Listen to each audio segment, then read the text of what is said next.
శృంఖలంగా విజృంభిస్తున్న పరిస్థితి ఇవాళ రాష్ట్రంలో ఉన్నది. ఎంత విచిత్రం అంటే ఓపెన్గా చెప్తుంది మంత్రి గారి కుమార్తె, ఎవరో ఆషామాషి వ్యక్తి కాదు, మంత్రి గారి కుమార్తె స్వయంగా. మా ఇంటి మీదకి పోలీసు వాళ్ళని రేవంత్ రెడ్డి పంపిండు, మా ఇంట్లో ఉన్న మా ఓఎస్డీని అరెస్ట్ చేయడానికి ప్రయత్నం చేస్తున్నాడు, ఎట్లా చేస్తారు నేను చూస్తా అని చెప్పి వారు ఆనాడు ఓపెన్గా ఎట్లా అరెస్ట్ చేస్తారు నేను చూస్తానని చెప్పి మంత్రి గారి కుమార్తె హుంకరిస్తే, మంత్రి గారు ఆ ఓఎస్డీ గారిని కారులో పెట్టుకొని తుర్రుమంటే అక్కడ ముందున్న పోలీసు వాళ్ళు చేతులు కట్టుకొని రక్షణగా నిలబడే పరిస్థితి, దుస్థితి తప్ప ఇవాళ ఈ రాష్ట్రంలో ఎంత అరాచకంగా ఉందో పరిస్థితి దాన్ని బట్టి చెప్పొచ్చు. 2-3 రోజులు తిట్టుకున్నారు ఒకరినొకరు, తిట్టుకొని మళ్ళీ సిగ్గు లేకుండా వాళ్ళకి వీళ్ళు షాలు కప్పుకొని వీళ్ళకి వాళ్ళ షాలు కప్పుకొని చేతులు కలుపుకొని ఇద్దరు కలిసి ఏదో మిఠాయిలు పంచుకొని ఇద్దరు కలిసి ఏదో ఒలింపిక్స్లో పతాకం గెలిచినట్టు మళ్ళీ ఒకరికొకరు జబ్బలు ధరుచుకొని బాగుందని చక్కగా ఫోటోలు దిగి ఇంటికి పోయినారు. ఏం ఉద్ధరించారని ముఖ్యమంత్రి గారికి శాలువా కప్పి సన్మానం చేస్తున్నారు పిసిసి ప్రెసిడెంట్ గారు. కొండా సురేఖ గారిని తీసుకెళ్ళి చేతుల్లో చేతులు కలిపి మిఠాయిలు తినిపించి ఏం పొడిచారు మీ ఇద్దరు కలిసి? ఏ కారణం చేత ఇవాళ మీ సెటిల్మెంట్లకు దానికి అందమైన కలర్ పూసి అంతా సమస్య పోయింది, టీ కప్లో తుఫాన్ అని చెప్పి ఏం చేస్తున్నారు మీరు అసలు ఈ రాష్ట్రాన్ని? మీరు నలుగురు సెట్టింగ్ చేసుకోవడానికి, సెటిల్మెంట్లు చేసుకోవడానికి అది ముఖ్యమంత్రి ఇల్లా లేకపోతే సెటిల్మెంట్లు అడ్డానా? నాకు అర్థం కాదు. జూబ్లీ హిల్స్ కొంప ఇదేదో ఇంటి పంచాయతా, కేవలం ఇంటోళ్ళ పంచాయతా, లేకపోతే కూర్చొని మాట్లాడుకొని శాలువాలు కప్పుకొని స్వీట్లు తినిపించుకోనికే? మేము అడిగేది ఒకటే ఈరోజు, ఇది మాఫియాను మించిన అరాచక పర్వం. ఈ అరాచక పర్వం ఇట్లా జరుగుతుంటే ఏం చేస్తున్నారండి పోలీసు వాళ్ళు? ఏం చేస్తున్నారు అసలు శివధర్ రెడ్డి గారు, ఆయన పోలీస్ బృందం? నేను అడుగుతున్నా, ఇవాళ ప్రభుత్వ పెద్దల వాటాల్లో తేడాలు వచ్చి రోడ్డెక్కి కొట్టుకునే పరిస్థితి వస్తే, పారిశ్రామికవేత్తల తలకి తుపాకీ పెట్టే పరిస్థితి వస్తే, చివరికి ఐఏఎస్ అధికారులు రాజీనామా చేసి పారిపోయే పరిస్థితి వస్తే ఏం చేస్తున్నది ఈ రాష్ట్రంలో పోలీస్ యంత్రాంగం అని నేను అడుగుతా ఉన్నా. కొట్లాడి తెచ్చుకున్న తెలంగాణను కొల్లగొట్టే ప్రయత్నం చేస్తుంటే, ఆ ప్రాసెస్లో కొట్లాటలు అవుతుంటే ఏమి ఇక్కడ లేవా? మిగతా వ్యవస్థలన్నీ చచ్చిపోయినాయా, చచ్చుబడ్డాయా? ఇంత దారుణంగా ఉంటుందా పరిస్థితి? నీకింత నాకెంత, ఇది తప్ప ఈ రాష్ట్రంలో ఇంకో చర్చ ఉందా ఈరోజు? ఇంత అరాచకమా? ఒక్కసారి ఆలోచన చేయండి మీరు. మంత్రి గారి కుమార్తె స్పష్టంగా చెప్తున్నది, కొండా సురేఖమ్మ గారి కుమార్తె, తుపాకీ రేవంత్ రెడ్డే ఇచ్చిండు, వచ్చింది రోహిన్ రెడ్డి, తుపాకీ పెట్టిండు, బెదిరించిండు, మా వాడు కూడా అక్కడ ఉంటే ఉన్నాడేమో, మా ఓఎస్డీ కూడా ఉంటే ఉన్నాడేమో, కానీ తుపాకీ ఇచ్చింది రేవంత్ రెడ్డి, తుపాకీ పెట్టింది రోహిన్ రెడ్డి, బెదిరించిన మాట వాస్తవం. ఇది మంత్రి గారి కుమార్తె చెప్తున్నది. పోలీసు వాళ్ళు ఏం చెప్తున్నారు? లేదు బెదిరించింది వాస్తవమే, తుపాకీ వాస్తవమే, కానీ తుపాకీ ఇచ్చింది కొండా మురళి, బెదిరించింది సుమంతు అని వాళ్ళు కూడా చెప్తున్నారు. కానీ బెదిరించింది అయితే పక్క కదా. పోలీసోడు చెప్పినా, మంత్రి గారి కుమార్తె చెప్పినా బెదిరించిన మాట వాస్తవం, పారిశ్రామికవేత్త తలకి తుపాకీ పెట్టిన మాట వాస్తవం, అట్లాగే ఇవాళ అవినీతి పర్వం జరుగుతున్న మాట వాస్తవం. మరి ఇప్పటివరకు పోలీసులు ఏం చేస్తున్నట్టు? మంత్రి గారి కుమార్తె ఇంత తీవ్రమైన ఆరోపణలు చేస్తే టాస్క్ ఫోర్స్ పోలీసులు, మంత్రి గారు స్వయంగా నిందితుడిని కారులో వేసుకొని మీ కళ్ళ ముందు నుంచి పోతుంటే ఏం పీకుతుంది పోలీస్ యంత్రాంగం అని నేను అడుగుతున్నా. పెద్ద డైలాగులు కొట్టిండు కదా శివధర్ రెడ్డి రాగానే డీజీపీ, మాకు పింక్ బుక్ లేదు, రెడ్ బుక్ లేదు, కాకీ బుక్. ఎక్కడ పోయింది ఇప్పుడు నీ కాకీ బుక్? కాకెత్తుకపోయిందా? కాకీ బుక్ను కాకెత్తుకపోయిందా? ఎక్కడ పోయినాయి మీ పోలీసు యొక్క దమ్ములు, మీ పోలీసు యొక్క తెలివితేటలు, చాతుర్యాలు ఎక్కడ పోయినాయి? కాంగ్రెస్ కార్యకర్తల కంటే హీనంగా పనిచేస్తూ మా కార్యకర్తల మీద ఒక రీట్వీట్ పెడితేనేమో 20 రోజులు జైల్లో పెట్టిన పోలీసులు ఏం పీకుతున్నారు ఇప్పుడు నేను అడుగుతున్నా. సిగ్గుందా అసలు పోలీస్ యంత్రాంగానికి రాష్ట్రంలో?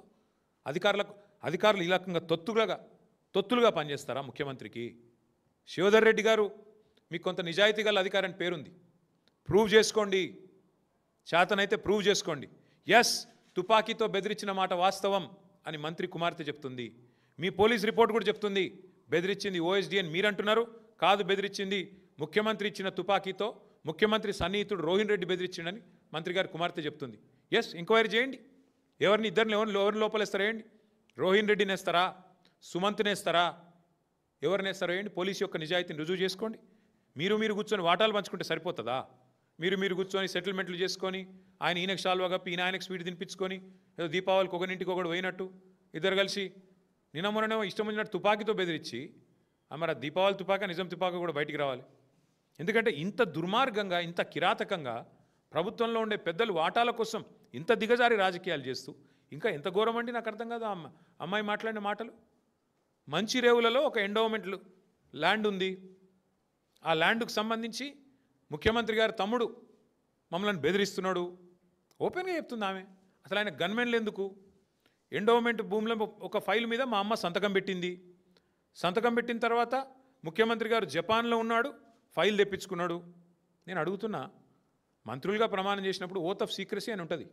మంత్రి ఏడ సంతకం పెట్టిండో కుటుంబ సభ్యులకు కాదు, ఎవరికి తెలియద్దు. మేమందరం పనిచేసిన వాళ్ళమే మంత్రులుగా. ఓత్ ఆఫ్ సీక్రసీ ఉంటుంది. ముఖ్యమంత్రి జపాన్లో ఉండి ఫైల్ తెప్పించుకున్నాడేంది? మంత్రి బిడ్డకు సంతకం పెట్టిన ముచ్చట తెలుసుడేంది? ఏం జరుగుతుంది రాష్ట్రంలో? సర్కసా లేకపోతే ఇంకేమన్నా? దీన్ని ఏమనాలి ఇంకా కాంగ్రెస్ గవర్నమెంట్? మేము ఇంత అరాచకమా? ఇంకొక మాట, ఈ జూబ్లీ హిల్స్ ఎలక్షన్స్ ఓదికి జరుగుతూనే ఉన్నాయి. వీళ్ళకి ఏమాత్రం సిగ్గులేదు. ప్రజలు ఏమనుకుంటారో అన్న సోయి కూడా లేదు. ఇక్కడ ఇట్లా రౌడీ ముక్కలు ఇక్కడనేమో తుపాకులు పట్టుకొని వీళ్ళు తిరుగుతారు. పారిశ్రామికవేత్తలకు తుపాకులు పెడతారు. ఇంకో దిక్కేమో ఊరేగింపులు తీస్తున్నారు సిగ్గు లేకుండా. రౌడీలను గుండాలను వేసుకొని ఊరేగింపులు. ఇదేనా మీరు ఏం మెసేజ్ ఇద్దామనుకుంటున్నారు దేశానికి, రాష్ట్రానికి? ఇంతమంది పెద్ద పెద్ద రౌడీ ముక్కలు వేసుకొని ఊరేగింపులు తీసి హైదరాబాద్లో ట్రాఫిక్ని స్తంభింపజేసి ఏం చేద్దాం అనుకుంటున్నారు ఈ రాష్ట్రాన్ని? కేసీఆర్ గారు ముందే చెప్పినారు, వడ్డిచ్చిన విస్తార్ లాంటి రాష్ట్రం కుక్కలు చెప్పిన విస్తార్ చేస్తారు కాంగ్రెస్ గెలిస్తే అని. ఇవాళ ప్రజలకు అర్థమవుతుందని నేను అనుకుంటా ఉన్నా.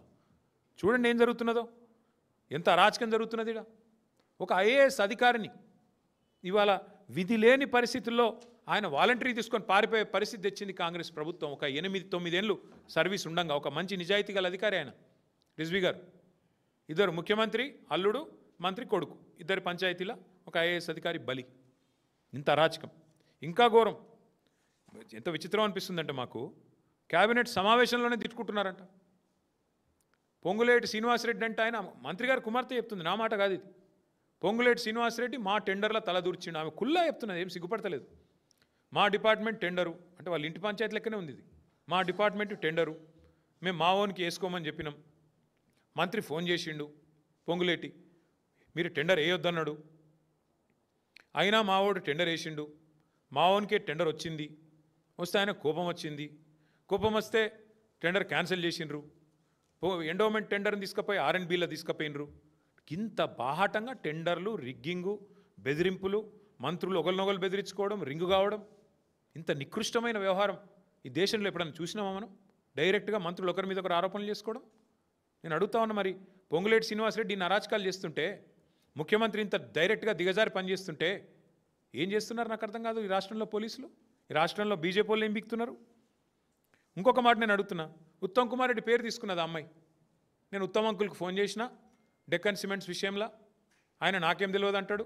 మరి ఉత్తమ్ కుమార్ రెడ్డిని ఎందుకు పిలిచి విచారించరు? ఉత్తమ్ కుమార్ రెడ్డిని పిలిచి పోలీసులు విచారించాల్సిన అవసరం లేదా? నీ నియోజకవర్గంలో డెక్కన్ సిమెంట్స్ విషయంలో అరాచకం జరుగుతుంది, అక్కడ తుపాకీ పెడతారు, ఈ రకంగా ఆరోపణలు ప్రత్యారోపణలు జరుగుతాయి, ఇదంతా ఓపెన్గా జరుగుతుంది. ఎందుకు ఉత్తమ్ కుమార్ రెడ్డిని విచారించరు? ఎందుకు రోహిన్ రెడ్డిని పోలీసులు విచారించరు? ఎందుకు OSD సుమంత్ని విచారించరు? ఇదేమన్నా మీ ఇంటి వ్యవహారమా, లోపల వ్యవహారమా? ఇంకోటి, ఇప్పుడు రిజ్వీ గారి గురించి కూడా నేను ఒకటి గుర్తు చేస్తా ఉన్నా మీకు. రిజ్వీ గారు గతంలో విద్యుత్ శాఖలో పనిచేసినారు ఇక్కడ ఈ ప్రభుత్వంలో, కాంగ్రెస్ ప్రభుత్వంలో. అప్పుడు కూడా కేసీఆర్ గారు 24 గంటల కరెంట్ ఇచ్చినందుకు కోపం మీద వీళ్ళు ఏదో కమిషన్ ఏదో వేసినారు, సిట్టింగ్ జడ్జితో, రిటైర్డ్ జడ్జితో. రిజ్వీ గారు అప్పుడు పాపం వీళ్ళకి సహకరించినట్టున్నారు. చూస్తుంటే ఇవాళ అందుకు కూడా నేను బలిపశువు చేసినట్టు కనబడతా ఉన్నది. ఎందుకంటే అప్పుడు ఏదో ఒకటి చేసి కేసీఆర్ గారి మీద బట్టగాల్చి బద్నాం చేసి మొత్తానికి రిజ్వీ గారిని బలిపశువుగా చేద్దాం మధ్యలో అనుకుంటే, దీనిలో తప్పు లేదు అని ఆయన చెప్పినట్టున్నాడు. అందుకే ఇవాళ రిజ్వీ గారి మీద పగబట్టి జూపల్లి కృష్ణారావు అనే ఒక మంత్రి ఉత్తరం రాసి ఆయన మీద అక్రమార్కుడు, ఆయన ఏదో చేసిండు అని చెప్పి ఆయన మీద ఉత్తరం రాసే పరిస్థితి. అంటే వీళ్ళ వాటాల పంచాయతీ కోసం వాళ్ళ ప్రజాపాలన లేదు, గాడిది గుడ్డు లేదు, ఏది లేదు. ప్రజలు లేరు, పాలన లేదు, ఏదీ లేదు. మొత్తం దందాలు, చందాలు, మూటలు, వాటాలు, ఇది తప్ప ఏమీ లేదు ఈ రాష్ట్రంలో. ప్రజలు చూస్తలేరని మీరు అనుకుంటున్నారు.